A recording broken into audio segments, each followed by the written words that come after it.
Hello guys, देखते हैं तो सुनते करो हमारा सलाम। मैं हूं मानी और इस चैनल का नाम है मानी जानी रिएक्शन। और आज हम जिस वीडियो पे रिएक्ट करने वाले हैं जी, उसका टाइटल है क्या कुरान हिंदुओं से दोस्ती करने का को हराम कहता है। तो मुफ्ती साहब ने क्या कहा है जी। पहले भी माशाल्लाह मुफ्ती साहब की हमने वीडियो बनाई है खान सर पर, और माशाल्लाह भाई बहुत सी अच्छी उन्होंने बातें की हैं। तो वीडियो शुरू करने से पहले हमारे चैनल सब्सक्राइब करें, लाइक करें, वाले प्रेस करें ताकि आने वाली वीडियो आपको पहुंच रही है। इंस्टाग्राम फॉलो करें। शुरू करते हैं। एक सूरह वर्स 5 सूरह 51 उसमें कहा गया है, ऐ ईमान वालों, ऐ ईमान लाने वालों, तुम यहूदियों और ईसाइयों को अपना मित्र राजदार न बनाओ। वे तुम्हारे विरुद्ध परस्पर एक दूसरे के मित्र हैं। तुम में से जो कोई उनको अपना मित्र बनाएगा वो उन्हीं में मैं अब आपसे कहता हूं, ये भारतवासियों, तुम पाकिस्तान की इंटेलिजेंस को अपना मित्र मत बनाओ वरना तुम्हें उठा लिया जाएगा। मोदी जी कह रहे हैं, बोलो मानोगे? तो इसका मतलब ये जो बात लिखी हुई है तो ये अब लागू नहीं होती। दुश्मनों के साथ आज भी लागू होगी, लेकिन हर यहूदी और ईसाई और हर हिंदू दुश्मन हो, ये दुरुस्त नहीं, ये गलत है, ऐसा नहीं है। तो इसमें तो ऐसा नहीं लिखा है कि हर ईसाई हर यहूदी। ओ भाई, इसीलिए तो मैं कह रहा हूं कि उस जमाने में लिबरल गवर्नमेंट्स नहीं होती थी, जो हुकूमतें होती थी वो मतलब ये बात उस समय लागू होती थी, अब लागू नहीं होगी। आज भी लागू होगी, लेकिन दुश्मनों के लिए होगी। जो भी दुश्मन है, वो चाहे यहूदी हो, लिबरल हो, कुछ भी हो, वो दुश्मन के लिए अप्लाई होगी। लेकिन आप ये नहीं कह सकते कि हर हिंदू दुश्मन है और हर ईसाई दुश्मन है और हर यहूदी दुश्मन है, ऐसा नहीं है। उस जमाने में भी नहीं था। अच्छा। बहुत सारे ईसाई और यहूदी मदीने में रहते थे और उनके साथ मुसलमानों के बड़े गहरे ताल्लुकात थे। मैं पूछता हूँ, चलो नास्तिक जो है, जो किसी धर्म को ना मानता हो, वेद को किसी को नहीं मानता, वो आपका दोस्त है या दुश्मन? हम उसको दोस्त भी कह सकते हैं, दुश्मन भी कह सकते हैं। अगर वो ह्यूमैनिटी को फॉलो करेगा तो हम उसको बिल्कुल दोस्त कहेंगे, क्यों उसको हम दुश्मन मानेंगे? और वेद में तो फॉलो करता, रुकिए अगर वो अगर लिखा है उसमें ऐसी कोई तफसील नहीं है। हाँ भाई, एमएस। हेलो जी भाई, सुन पा रहे हैं मुफ्ती साहब? जी हाँ, आवाज आ रही है। मुफ्ती साहब कुछ मेरे सवालात हैं, मेरे कुछ सवाल हैं, उनको आप ले लीजिए और उसके बारे में मुझे सही जानकारी दीजिए। आप मुसलमान हैं ना? जी नहीं। मुसलमान नहीं है, हिंदू हैं? जी। अच्छा ठीक है, बोले।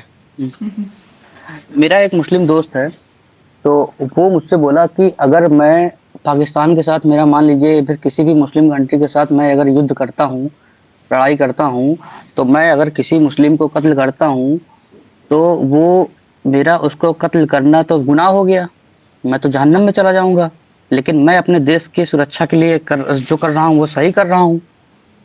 तो उसके पास वो हमको बोला था, तो क्योंकि मैं मुस्लिम इलाके में रहता हूँ तो मैं किसी से पूछा तो मुझे सही आंसर नहीं मिला, तो इसलिए मैं आपसे ज्वाइन किया हूँ। आपका सवाल वाज़ेह नहीं है कि अगर आपने किसी पाकिस्तान के फौजी को निपटा दिया तो फिर क्या होगा? आप चले गए जहन्नम में और देश की सुरक्षा भी करनी है, तो कैसे करें? ये सवाल हुआ है ना? क्योंकि एक मुस्लिम होते हुए मुस्लिम को मारना तो सही नहीं है ना भाई। काफिर को मारना भी सही नहीं है। ये आपसे किसने कह दिया कि मुस्लिम होते हुए काफिर को निपटा दो, मुसलमान को ना निपटाओ? कत्ल कत्ल है। आपकी जो बुनियादी गलती है ना, वो यही है कि मुसलमानों के यहाँ ये अकीदा है कि काफिर को मार दो, मुसलमान को नहीं हाथ लगा सकते। ये आपको किसने बताया? आपने बताया। अच्छा, फिर उसके बाद जो है कि जो लोग मुस्लिम धर्म छोड़ देते हैं, क्या उनके ऊपर कत्ल वाजिब है कि उनको कत्ल कर दिया जाए जहां मिले? नहीं, ये भी हुकूमत के तहत है, ये लॉ के ऊपर है कि अगर मान लीजिए किसी इस्लामिक कंट्री का लॉ ये है कि अगर कोई शख्स धर्म छोड़ दे, इस्लाम छोड़ दे, तो उसको सजा दी जाएगी, तो वो हुकूमत देगी, वो आप में कोई सड़क पे चलता हुआ आदमी नहीं दे सकता। कुरान और हदीस क्या कहता है? मैं वही तो कह रहा हूँ, कुरान हदीस यही कहता है कि ये हुकूमत का काम है, ये आम आदमी का काम नहीं है। अच्छा, कुरान हदीस का कोई काम नहीं है? नहीं, कुरान हदीस का ही काम है, आम आदमी का काम नहीं है। अच्छा, आम आदमी का काम है? आम आदमी का काम नहीं है, कुरान हदीस का काम है कि वो सजा दे। कुरान हदीस खुद कैसे सजा देगा? कुरान हदीस का काम ये है कि कुरान हदीस खुद सजा नहीं देगा, लेकिन कुरान हदीस के जो मानने वाले हैं, जो उसके एक तरीके से ठेकेदार बैठे हैं, वो सजा देंगे ना। कुरान हदीस के तो पैर हाथ होंगे नहीं। कुरान हदीस में ये सजा लिखी हुई है कि ये सजाएं जितनी भी हैं वो अदालत देगी, हुकूमत देगी, मुसलमान नहीं दे सकता। लेकिन मान लीजिए हमारे यहाँ इस्लामिक कानून नहीं चलता है तो नहीं देगा, तो फिर कोई नहीं दे सकता। क्या बात? तब भी अगर कोई मार देता है तो तो वो तो जुर्म है, गलत है, बिल्कुल गलत वो है। जुर्म है। ठीक ठीक है, ठीक वाह, ठीक है, तो वो जुर्म है, गुनहगार है, ठीक है। बेकल। और एक आप और इस्लामी एक दिन जगह पे है, कह रहे थे कि आपने कहा था एक मैसेज में कि और सवाल? वारिस सिद्दीकी नाम है आपका। अरे नहीं नहीं, वो अगला सवाल। वर्स झूठ 4 बोला था। सूरह 89 में लिखा है। हाँ हाँ, झूठ बोला था, झूठ बोला था, झूठ क्यों? बोला, हाँ झूठ झूठ बोला था, ताकि आपसे तो ज्वाइन हो सकूं। नहीं तो वैसे अगर आप ये कहते कि मैं गैर मुस्लिम हूँ तो सबसे पहले लेते आपको हम। चलिए ठीक तो है, सॉरी बोला अगर था। अगर ये बात है, होल्ड ऑन, इसका मतलब तो ये है कि भैया आप मोरल आदमी नहीं हो, क्या आप बात बोल है। सकते हो कुछ भी क्या काम बड़े करने के पाले लिए। भाई। अगर आप इतनी छोटी सी चीज के हमारी स्ट्रीम में आने के लिए झूठ बोल सकते हो तो आपके ऊपर हम एतमाद कैसे करें? हाँ हो सकता है कि ये सही जो कह रहे सवाल आपने किया हो ये भी झूठा सवाल हो, आपका कोई मुसलमान दोस्त ना हो, ये भी तो हो सकता तो है। झूठा सवाल हो तो आपको कह देना चाहिए कि हम झूठ जवाब नहीं देंगे फिर। नहीं तो हमने तो जवाब दे दिया, इसके बावजूद दे तो दिया जवाब आपके दे ऊपर दिया ना, तो एतमाद अब जो बोल रहा हूँ, आप अब जो बोल रहा हूँ वो सही मान के। बीच में नहीं टोको मैंने भाई। अगर कह दिया कि मैं झूठ बोला था, उसके बाद आपकी मोरालिटी के ऊपर अब ये सीरियस, आपकी मोरालिटी के ऊपर ये सीरियस क्वेश्चन खड़ा हो गया। खुद ही आप एतराफ कर रहे हो कि मैंने झूठ बोला है, तो भाई झूठों से फिर हम किस तरीके से बात करें? जो आदमी खुद ही आकर बोल रहा हो कि मैं झूठा हूँ। अरे मैं उस बात के लिए झूठ बोला था, मैं उसको एक्सेप्ट करता हूँ, इसमें कोई बात नहीं है। जो एक और चीज मेरा के लिए झूठ बोल सकता है वो 10 चीज के लिए भी झूठ बोल सकता है। अब ये चीज जहन में अच्छा, रखकर हम ठीक है, आगे आगे बढ़ेंगे। अब अगला सवाल करो। चलिए ठीक है, ठीक ठीक, अच्छा अच्छा, चलिए ठीक है। तो एक सूरह वर्स 5 सूरह 51, उसमें कहा गया है, ऐ ईमान वालों, ऐ ईमान लाने वालों, तुम यहूदियों और ईसाइयों को अपना मित्र राजदार न बनाओ, वे तुम्हारे विरुद्ध परस्पर एक दूसरे के मित्र हैं। तुम ठीक में है। से जो कोई ए उनको भारत अपना मित्र वालों, बनाएगा वो सुनो, उन्हीं में सुनो, से। मैं अब आपसे कहता हूँ, ये भारतवासियों, तुम पाकिस्तान हाँ। की इंटेलिजेंस को अपना मित्र मत बनाओ वरना तुम्हें उठा लिया जाएगा। मोदी जी कह रहे हैं, बोलो मानोगे?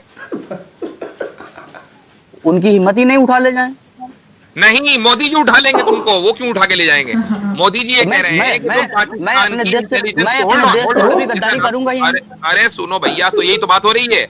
यही तो कहा जा रहा है कि अपने आप से, अपने लोगों से गद्दारी मत करना। सामने वाले अगर दुश्मन के लोग हैं तो उनसे तुम जाकर अलायंस ना करना। अगर मोदी जी ये कहें कि भारतवासियों, तुम पाकिस्तान या जो भी भारत का दुश्मन कोई भी हो, चाइना हो, वहां की इंटेलिजेंस सर्विसेज से तुम्हारी दोस्ती वोस्ती नहीं होनी चाहिए कि तुम यहाँ की इंफॉर्मेशन उधर देने लगो। तो अब आप इसको सही मानोगे या गलत मानोगे? ना मुफ्ती साहब, इसमें जो बात लिखी है वो सुनिए, नहीं मानोगे। इसमें जो बात लिखी है एक मिनट, ये बात सही है कि नहीं? Hold on. सुनिए, अगर वो अगर आप मोदी, सुनिए, hold on, एक अगर दूसरे देश की एक बात नहीं है, मिनट मैं यार, उसी सुनो, ये सुन नहीं रहा है। देखो, बीच में बोलोगे तो फिर धक्का दे मुफ्ती दिया साहब का जाएगा। जवाब तो देते इसलिए नहीं बीच में है। मत बोलो। मैं ये कह रहा हूं कि मोदी जी ने अगर ये बात कही, या इंडियन गवर्नमेंट, मोदी क्या, इंडियन गवर्नमेंट ये बात कहे, तो क्या आप इसको तस्लीम करोगे? बोलो, ये तस्लीम करोगे? कि मैं अगर दूसरे देश से, मैं पाकिस्तान से अगर कनेक्शन रखूंगा तो मुझे उठा लिया करेंगे। जाएगा। बिल्कुल बिल्कुल उठा लिया जाएगा। कि भाई बस नहीं जुर्म करनी है। चाहिए। ये जुर्म है ना? हाँ, तो अब इसी सुनिए, तरीके से रुकिए, होल्ड ऑन, अब मुझे हाँ। बात कर लेने दें। जब आपने हाँ। इसको जुर्म तस्लीम कर लिया, तो उस जमाने में जो हुकूमतें होती थी ना, वो लिबरल गवर्नमेंट नहीं होती थी, वो मजहबी हुकूमतें होती थी। तो यहूद और नसारा से दोस्ती न घाटो। ये वो यहूद और नसारा हैं कि जो यहूदियत और नसरानियत यानी क्रिश्चियनिटी की बुनियाद पर जिन्होंने हुकूमत कायम की है। और जो अल्फाज है ना उस आयत के, वो औलिया का लफ्ज है, और औलिया का लफ्ज निकला है विला से। विला के माने आते हैं अलायंस के, कि तुम दुश्मनों के साथ अलायंस ना करो। मुझे आप बताओ कि क्या आप अपने दुश्मनों के साथ अलायंस करने में दिलचस्पी रखते हैं? नहीं, तो इसका मतलब ये जो बात लिखी हुई है, तो ये अब लागू नहीं होती। दुश्मनों के साथ आज भी लागू होगी, लेकिन हर यहूदी और ईसाई और हर हिंदू दुश्मन हो, ये दुरुस्त, ये गलत है। ऐसा नहीं है। तो इसमें तो ऐसा नहीं लिखा है कि हर ईसाई, हर यहूदी। इसलिए ओ भाई, इसीलिए तो मैं कह रहा हूँ कि उस जमाने में लिबरल गवर्नमेंट्स नहीं होती थी, जो हुकूमतें होती थी वो मतलब मजहबी ये होती बात उस समय लागू होती थी, अब लागू नहीं होगी। आज भी लागू होगी, लेकिन दुश्मनों के लिए होगी। जो भी दुश्मन है, वो चाहे यहूदी हो, लिबरल हो, कुछ भी हो, वो दुश्मन के लिए अप्लाई होगी। लेकिन आप ये नहीं कह सकते कि हर हिंदू दुश्मन है और हर ईसाई दुश्मन है और हर यहूदी दुश्मन है। ऐसा नहीं है। उस जमाने में भी नहीं था। अच्छा। बहुत सारे ईसाई और यहूदी मदीने में रहते थे और उनके साथ मुसलमानों के बड़े गहरे ताल्लुकात थे। वाह मुफ्ती साहब, आए आए आए, क्या जवाब दे रहे हैं, क्या ठीक है। बात। ठीक है। मांगी अब वेद, हाँ, अब वेद में भी थोड़ा सा देख लें भाई। हाँ, अब निकालो भाई वेद का भेद। हाँ जी, ये ऋग्वेद का जनाब मंडल है 1, सूक्त है 39 और मंत्र है 2। इसमें हाँ, ईश्वर कहता है कि धार्मिक मनुष्य ही परमात्मा के कृपा पात्र होकर सदा विजय को प्राप्त होते हैं, दुष्ट नहीं। परमात्मा भी धार्मिक मनुष्य ही को आशीर्वाद देता है, पापियों को नहीं। अब यहाँ भी पक्षपात निकल रहा है। वो पक्षपात ये है कि ईश्वर सिर्फ अपने मित्र को ही आशीर्वाद दे रहा है, अपने शत्रुओं को नहीं दे रहा। अब दूसरा ले लें, ऋग्वेद मंडल 1 है, सूक्त 4 मंत्रा 5 है। उसमें भी लिखा हुआ है कि जो नास्तिक है, निंदक है, द्रुत मनुष्य है, वो हम सब लोगों के निवास स्थान से दूर चले जावें, किंतु निश्चय करके और देशों से भी दूर हो जावें, अर्थात अधर्म पुरुष किसी देश में ना समझ रहे। ही नहीं आ रही ऊपर से। यहाँ ये बताया जा रहा है कि जो अधर्मी कौन है, जो वेद को नहीं मानते, क्योंकि वेद को बताएगा ना धर्म क्या है। तो वेद से विरुद्ध जो लोग हैं वो सारे के सारे अधर्मी हैं, और अधर्मी हैं तो नास्तिक हैं, निंदक हैं, द्रुत लोग हैं, दोषी हैं। उनको अपनी जगह से दूर कर दो, उनसे कोई मित्रता ना रखो और उनसे दूर हो जाओ। और नीचे लिखा है भावार्थ के अंदर, सब मनुष्यों को उचित है, नहीं, सब मनुष्यों को, पहले इसका जवाब देना। हाँ, आपके सवाल सब तो हो गए। सब मनुष्यों को उचित है कि आप धार्मिक विद्वानों का संग कर और मूर्खों के संग को सर्वथा छोड़ देवें। ये ऋग्वेद में लिखा है। संग का मतलब है सही बात है, तो दोस्ती, कहाँ गलत मित्रता है ये? करना। हाँ, क्यों? उसमें तो किसी भी धर्म का साफ साफ मेंशन तो नहीं है। किधर नास्तिक क्या नहीं का है ना? मेंशन? नास्तिक का मेंशन क्या लिखा है, है? निंदक का नास्तिक मेंशन मतलब है। होता है कि जो धर्म में जो किसी भी गॉड को ना माने। हाँ, तो बस ठीक है, यानी वेद को ना मानता हाँ, हो। तो लेकिन इसमें तो मेंशन है ना, इसमें तो मेंशन है क्या यहूदी mention और है? ईसाई। तो इसमें भी मैं यहूदी और ईसाई। यहूदी ईसाई भी हम उसको ही कहते हैं जो अधर्मी है। किसको कहते हैं? जैसे आप यहाँ मानते हैं जो अधर्मी है मतलब जो तो आपके धर्म से ना हो। तो आप ये भी यहाँ लिखा हुआ है कि जो आपके धर्म से ना हो। धर्म किसे कहते हैं? उसमें वेद अभी धर्म अभी है मेरा आप ही ने भाई। कहा कि जो नास्तिक हो। ओ भाई, अच्छा, वेद एक मिनट आमिर भाई, प्रमोद। एक मिनट मैं पूछता हूँ। चलो, नास्तिक जो है, जो किसी धर्म को ना मानता हो, वेद को किसी को नहीं मानता, वो आपका दोस्त है या दुश्मन? हम उसको दोस्त भी कह सकते हैं, दुश्मन भी कह सकते हैं। अगर वो ह्यूमैनिटी को फॉलो करेगा तो हम उसको बिल्कुल दोस्त कहेंगे, क्यों उसको हम अच्छा, दुश्मन मानेंगे? और अगर वेद वो में तो किसी भी धर्म को नहीं फॉलो वेद करता, दोस्त है। रुकिए दुश्मन, अगर वो hold on, रुकिए वेद में तो अगर दुश्मन लिखा है, उसमें ऐसी कोई किसको? तफसील नहीं है। कोई नहीं बना सकते। तैत्रीय ब्राह्मण है, तैत्रीय ब्राह्मण जो वेदास की कमेंट्री है उसमें लिखा हुआ है, कभी नास्तिक, लंपट, विश्वासघाती, चोर, मिथ्यावादी, स्वार्थी, कपटी, छली आदि दुष्ट मनुष्यों का संग ना करो कभी भी। उनको मित्र कभी न रखो। मुझे बताओ, इसमें तो धर्म की कैद भी नहीं लगाई गई। इसमें तो आदमी के गुण हैं। हो सकता है सनातनी चोर हो सकता है सनातनी लंपट हो, विश्वासघाती सनातनी भी हो सकता है। कहते हैं उसका संग कभी ना करो, उसको मित्र ना रखो। हाँ, और उसमें जो है नास्तिक को चोर और विश्वासघाती के बराबर कर दिया। बिल्कुल। और उसमें आपका भी नाम आ मूर्खों गया को ना, भी, आपने भी झूठ बोला। हजरत मूर्खों को भी, जो ईश्वर की कृपा से जो मूर्ख है, मूर्ख का क्या दोष होता है? मूर्ख इंसान अपनी इच्छा से होता है। अच्छा, झूठे का भी है जिक्र उसमें। जी, विश्वासघात है ना, मतलब विश्वासघात झूठा है ना। हाँ जी, बिल्कुल। हाँ, तो भाई ये तो आपका भी जिक्र आ गया उसमें, अब क्या करें? मिथ्यावादी, अच्छा, एक चीज और, विश्वासघाती, एक मिथ्यावादी, लास्ट बोलने वाला। तो हम अपनी मिथ्यावादी मंडली से बोल क्लियर रहा है, है। एक लास्ट नहीं, मेरे डाउट क्लियर है, बस एक पहले और। इसका जवाब किसका जवाब? इसको- ये जो भी किसका जवाब? आपको इतने सारे श्लोक पढ़ के सुनाए हैं, इसको आप मान हाँ। रहे हो या कंडेम कर रहे हो? क्योंकि आप तो इसीलिए आए थे ना। या तो इसकी कोई ऐसी इंटरप्रिटेशन दो जैसे हमने दी अगर है। इस संदर्भ में लिखा गया है कि जो लोग गलत हैं, जो नास्तिक हैं, जो गलत हैं, अगर तो उनके लिए नास्तिक लिखा गलत गया है है। तो फिर उसको वो नास्तिक गलत है। जो गलत नास्तिक हैं, जो गलत नहीं, रास्ते पे हो नहीं, चुके हैं। गलत नास्तिक नहीं लिखा। तो जिस गलत तरीके से नास्तिक आप कह रहे हैं कि रुकिए, रुकिए हाँ। रुकिए आप जिस तरीके से कह रहे हैं कि ये जो चीजें लिखी गई थी कि गैर उस जमाने में कि यहूदियों और ईसाइयों से दोस्ती ना करो, राजदार हो सकते हैं, ठीक है? तो मैं भी कह दूं कि ये भी उसी समय के लिए लागू होगा। ओ भाई, मेरे पास दलील है, और दलील एक नहीं दो है। पहली दलील तो खुद आप सल्लल्लाहु अलैहि वसल्लम के जमाने में यहूदी और ईसाइयों से आप लोगों के, मुसलमानों के ताल्लुकात, पहली दलील तो ये है। और दूसरी दलील ये है कि जिनको अरबी आती है वो समझते हैं अल यहूद वन नसारा, अलिफ लाम यहाँ पर जिन्स के लिए नहीं बल्कि अहद के लिए नहीं, मुतय्यन किस्म के यहूदी और मुतय्यन किस्म के नसारा जो है वो मुराद है। ये तो तफसीरों के अंदर लिखा हुआ है। अब आप मुझे कोई दलील दो कि इसमें नास्तिक मुराद है जो गलत हो, इसकी कोई दलील दो। नहीं, इतना तो जानकारी मुझे नहीं है। गलत हजरत, गलती पता क्या है? गलती सिर्फ ये लिखी हुई है, ये यजुर्वेद पेश करने लगा हूँ, चेक कर लें लोग। अध्याय 15 और मंत्र है 17, उसमें केवल इतना लिखा हुआ है, जो तुमसे द्वेष रखे, द्वेष कहते हैं जो तुमसे थोड़ा सा भी नफरत रखता है ना, उसको आग में डालकर शेरों के मुंह में डाल दो। ये 15 यजुर्वेद 15-17 में लिखा है। वो हम लोग जिससे द्वेष करें और जो दुष्ट हमसे द्वेष करें, जिसको हम इन सिंह आदि के मुख में धरें, उसको वो रक्षक लोग भी सिंह आदि के यानी जो गवर्नमेंट है वो भी डरे, हम भी डरें। इससे पता चलता है आपको कि उनका केवल एक ही पाप था, वो इनसे नफरत करते हैं, ये उनसे नफरत करते हैं। इतना दोष है बस। एक लाख जी बात है एक भाई, ये लाख तो तक के बाद मैं चला जाऊंगा। बड़े मसले हैं भाई एमएस साहब, बड़े मसले हैं। पहले इन मसलों को एक निपटाओ। लास्ट एक लास्ट एक नहीं लास्ट नहीं, एक लास्ट मेरा सुन लीजिए बस। लास्ट स्ट्रोक यही था। तो इन मसलों को यानी जब उससे सुनी जाओ। यहाँ के वेदों के भेद अरे जब आप होते जो हैं, है तो अपने नहीं होता है। अपने को कह रहे हैं कि उस समय तो जब जो है कि उस समय की बात थी। निपटा लें तो उसके बाद फिर आप हमारी स्ट्रीम पर आए, पहले इन मसलों को निपटा कर आए। हाँ, ठीक है, आपसे गुफ्तगू बड़ी अच्छी हो गई क्या है। बात है। चलें, शुक्रिया बहुत बहुत। क्या बात है ये। हमारे भाई साहब इधर जो से जरदारी साहब है पिपल पार्टी, वो कहते जब वो आते हैं जलसे में वो कहते एक पप्पी यहाँ एक पप्पी वहाँ। अरे भाई मुफ्ती साहब ने भाई माशाल्लाह वही बातें की है, लॉजिकल दलील के साथ बातें की है।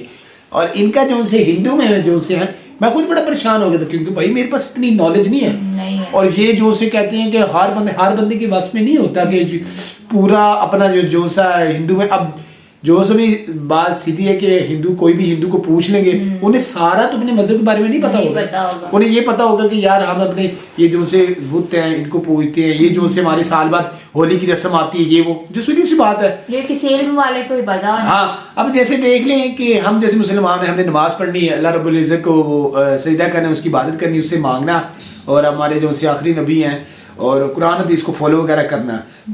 फिर दूसरे माशा औलिया वगैरह आए हैं जैसे शेख सादी रहमतुल्लाह अलैह, और एक और जो से हिकमत के बादशाह हैं हकीम लुकमान। तो उन्होंने ये भी बोला है कि ज़बाना किताबों से बेहतर मुअल्लम है। ठीक है, अब बात में अब पाकिस्तान का क्या है जो से मुसलमानों की बदकिस्मती, इल्म की घाटे। अब जो से पीर है फकीर है वो अपने आप को पेड़ पा रहे हैं। अभी इधर जो से इकरारुल हसन ने अपने व्यूज को बताना चाह रहा हूँ को उसको बेनकाब किया है, वो मुफ्ती है हुक्को वाली सरकार, क्या नाम है उसका, मुझे उसको नहीं पता, उसको शुभ कहते हैं। तो भाई वो जब ऐसे करते तो मुंह से तलवारें लेकर चेन लेकर, तो भाई उसको बेनकाब किया। यार क्यों तुम गरीब लोगों को खा रहे हो, खुद उसकी गाड़ियां थी, बैंक बैलेंस था। देखो वो मुसलमान के हैं, वो अवाम के साथ गलत कर रहे हैं, वो अवाम का लूट रहे हैं, जज्बातों से खेल रहे हैं। अब इधर चाहे हिंदू का भी हो तो हम उन्हें ऐसे कहेंगे कि भाई ये गलत है। अब वो जो जब दोस्ती की बात की ना, इनसे दोस्ती हराम है या अब बात असल ये है बेगम साहिबा कि ये जो से हिंदू है और ये जो से क्रिश्चियन लोग हैं, ये कहते हैं कि हमारा दिन पुराना हो गया, ये पुरानी की। अब बात इनको ये समझाए कि अब जैसे मुफ्ती साहब है, कोई 12 साल इन्होंने आलमा का कोर्स किया हुआ, 10 साल किया हुआ, 8 साल किया, उनको समझ है जेर जबर ये वो दलील है। ठीक है, अब इन्होंने एक आयत पढ़नी है, अब इन्होंने कहना इसका तर्जुमा ले, हम खुद परेशान हो जाते थे। तो अब इनके पास ये है कि आयत क्यों नाजिल हुई, किस वजह से नाजिल हुई, उस टाइम रीजन क्या थी, और आज जो सी है कि ये किस लिए फिट हो सकती है। तो भाई इन्होंने पहले खान साहब की भी माशाल्लाह दे मार 4.5 मंजी ठोकी है, और अब हिंदू नहीं उन्होंने देखा, उन्होंने बात ये ना, उन्होंने बोला जो इस्लाम को छोड़ देगा मुर्तद कहते हैं उसे कत्ल कर दे। मगर मुफ्ती साहब ने बोला हर आम बंदा कत्ल नहीं कर सकता, ये हुकूमतों की जिम्मेदारी है, हमारी तुम्हारी नहीं है। उन्होंने बोला कुरान हदीस, मुफ्ती साहब वो सारे फिर हंसे, अरे कुरान हदीस कैसा करेंगे, फैसले तो हुकूमतों ने करने ना। अब फलस्तीन पे जुल्म हो रहा है तो हमारा दिल छलनी है। अब अगर किसी भी इंसान पर हो रहा हो ना बम ये वो, तो यार दिल छलनी ही होता है यार। अब मैंने कल वीडियो देखी, बच्चे खेल रहे हैं, वहां से साथ वाले उधर एरिया पे वो ब्लास्ट आया है, तो बच्चे बजा रहे शाम के। अब बच्चे जिसके भी हो, माँ बेटी हर किसी को साझी होती है। तो ये जब हुकूमत पाकिस्तान की अलाउड करेगी जहाद तो तब फर्ज होगा। तो इन्होंने समझे तो जैसे कि कुरान पे होगा तो तुम बस आप ये नहीं कि कुरान पे लिखा है तो बाहर बंदे पे ही जाएगा, तुसी कर दो, उसके तौर तरीके हैं कोई जायज। भाई साहब अब माशाल्लाह मैंने ये अब ये लोगों पर आम हो जाए कि लोगों को इसके बाद का इजाजत दी जाए तो ये तो कत्ल आम हो जाएगा। लोगों ने कहना हमें तो कुरान पाक ने बस कह दिया है, इन्होंने तो कत्ल गारत आम कर देना है, हर जगह हर बंदों को मार रहे होंगे यहाँ तो ये तो फिर ये बात हो जाती है। और उसके बाद भाई आमर साहब मेरे ख्याल वो पता नहीं मुझे लगता था कि वो भी हिंदू है, इन्होंने क्यों डीपी वगैरह से शो हो रही थी ना, तो मगर उन्होंने जो से मुझे लगता है जैसे हमारे कुरान शरीफ का है ना वो तर्जुमा उर्दू, इसी तरह मुझे लगता है हिंदुओं की पढ़ी हुई है, उनके पास इस चीज का नॉलेज है, बड़ी बात है। और ये भाई कतरा गए, वो मेरी बात रह गई। मैं कह रहा हूँ कि देख ले वो ये मुफ्ती साहब ने बोला कि हमारे नबी के हमारे साहबा के मुफ्ती वहाँ जहाँ से गैर मुस्लिम थे, यहूदी थे, उनके साथ भी ताल्लुकात थे। अब ये दुश्मन किनको बोला गया कि जो दुश्मन है, जो आपको नुकसान पहुंचाते हैं, जिनका आपका माइंड है और ये दिल में यार ये है बंदा ऐसा है कि बंदा दिल में चोर है, बंदा वो क्या कहते हैं शातिर हो जाए, होशियार हो जाए। अब ये नहीं कि हर किसी को, अब मैं वही कहता हूँ कि कोई इतने कमेंट अच्छे करते हैं, कोई इतनी लॉजिकल हिंदू बातें अच्छी करते हैं, तो वो हमारे ये कह लें इंसानियत का दर्द रखते हैं। अब कुछ जो से वो फलस्तीन के, ये अल्लाह माफ करे, कह रहे हैं कि ये सही हो रहा है, ये हो रहा है, नहीं तुम्हारे छोटे बच्चे नहीं है, तुम्हारी बीवी नहीं, तुम्हारे बच्चे नहीं, अल्लाह ना करे तुमसे अगर तुम्हारे पर ये वक्त आए फिर तो बाहर इस तरह ऐसा नहीं, गलत है बात जो सी है। अब तुम यहूदियों के बारे में पढ़ो, यहूदी जो से उन्होंने इतने कत्ल किए हैं अंबिया कराम ने क्या तुमसे सोना लेना होता है, क्या लेना होता है, जमीनी लेनी होती है, उनका मकसद होता है हक पहुंचाना, सीधे रास्ते पे चलाना।